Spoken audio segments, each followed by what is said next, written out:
കടമെടുത്ത് കേരളത്തിലെ ജനങ്ങളുടെ പുരോഗതിക്ക് വേണ്ടി അല്ലെങ്കിൽ അവരുടെ ക്ഷേമൈശ്വര്യങ്ങൾക്ക് വേണ്ടി എന്താണ് അഡ്വക്കേറ്റ് മുജീബ് ഇവിടെ ചെയ്തത്? നിങ്ങൾ പറഞ്ഞു ഒരു നിമിഷം, നിങ്ങൾ പറഞ്ഞു ലോക ചരിത്രത്തിൽ തന്നെ ആദ്യമായിട്ടാണ് ഒരു മന്ത്രിസഭ ജനങ്ങളിലേക്ക് ഇറങ്ങിച്ചെല്ലുന്നതെന്ന്. ഈ പരിപാടി തുടങ്ങുന്നതിന് മുമ്പ് മുഖ്യമന്ത്രി അദ്ദേഹത്തിൻ്റെ ഫേസ്ബുക്കിൽ കുറിച്ചത് ഞാനിപ്പോഴും ഓർക്കുകയാണ്. ജനങ്ങളിലേക്ക് ഇറങ്ങിച്ചെന്ന് അവരുമായി സംവദിക്കുമെന്ന്. മുഖ്യമന്ത്രിയുടെയും മന്ത്രിമാരുടെയും അടുത്ത് ഒരു സാധാരണക്കാരന് അല്ലെങ്കിൽ ഒരു പാവപ്പെട്ടവന് എത്താൻ സാധിച്ചിട്ടുണ്ടോ?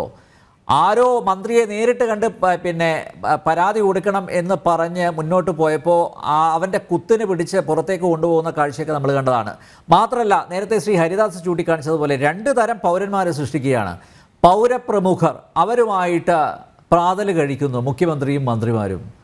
ചേട്ടാ, ആ പ്രഭാത ഭക്ഷണം അത് നോക്കൂ. അതേ നേരത്തെ പറഞ്ഞ ആ ദൃശ്യങ്ങളിൽ നിന്ന് തന്നെ കാണാം എന്തൊരു തീറ്റയാണ് ഇവരൊക്കെ.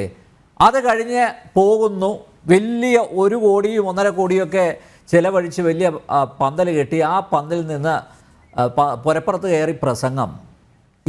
എന്താണ് ഈ പാവപ്പെട്ടവൻ എന്ത് നേട്ടം ഇതുകൊണ്ട്?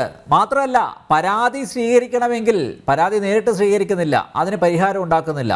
ഉമ്മൻചാണ്ടിയുടെ കാലത്ത് ഇങ്ങനെയൊന്നും ആയിരുന്നില്ല. ഇവിടെ പരാതി സ്വീകരിക്കണമെങ്കിൽ പരാതി ഏറ്റുവാങ്ങാൻ സർക്കാർ ഉദ്യോഗസ്ഥരുണ്ടല്ലോ. ഇപ്പോൾ ജില്ലകളിൽ കലക്ടർമാരുണ്ട്, അതിൻ്റെ താഴെ നിരവധി ഉദ്യോഗസ്ഥന്മാരുണ്ട്. അവർക്ക് കൊടുത്താൽ പോരെ? എന്തിനാ ഈ മന്ത്രിസഭ ഈ 1,05,00,000 ബസ്സിൽ ആ പറക്കും തളികയിൽ ഇങ്ങനെ ഊരു ചുറ്റേണ്ട ആവശ്യം എന്താ? ഇത് ആരെ കാണിക്കാനാണിത്? അല്ലെ അങ്ങനെ ഊരു ചുറ്റാൻ മാത്രം നമ്മുടെ സാമ്പത്തിക സ്ഥിതി ഒന്ന് ആലോചിച്ച് നോക്കൂ. അനുദിനം കൂപ്പുകുത്തിക്കൊണ്ടിരിക്കുകയല്ലേ.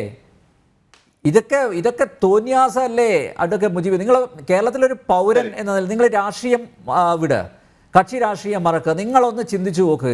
ഇതുകൊണ്ട് ആർക്കാണ് പ്രയോജനം? ഇവരുടെ ഒരു പബ്ലിസിറ്റി.